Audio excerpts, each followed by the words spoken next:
సరే అమ్మ జాగ్రత్త. నీకేమైనా డబ్బులు కావాలా? ఎంత కావాలి? 5,000.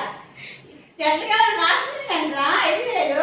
ఇంకేమో 2,000. ఇది అన్యాయం అమ్మా, ఇది అన్యాయం తెలుసా? వాడు అడగగానే ఏమో సరే చావకి వెళ్ళిరా అంటూ నేను అడిగితే ఏమో అమ్మ ఎంత అన్నావు. వాడు ఇప్పుడు 5,000 అడుగుతుంది. 2,000 అడిగితే ఏమో అమ్మ దగ్గర లేవన్నా వాడు 5,000 అంటే ఇచ్చేస్తావా? అయిపోయిందా? అయిపోయిందా? నువ్వు 2,000 అడిగితే 2,000 ఫోన్ పే చేశాను. వాడు ఇంకో 5,000 అడిగాడో లేదో చాడబాబు అన్నావు. చేశానా?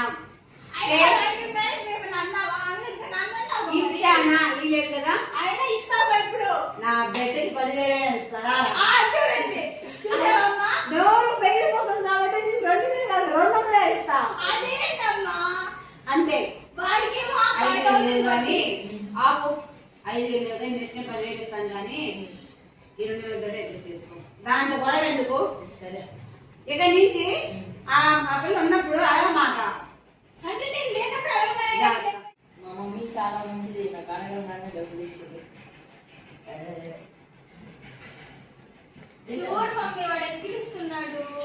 ఎప్పుడు వాడి మీద పడి ఏడుస్తావు నువ్వు? నీకు ఇచ్చాను కదా. వాడు చేసింది గట్టి, నేను చేసింది మొత్తమే. సరే టైం అవుతుంది వెళ్ళండి. సరే పో, బాయ్. బాయ్.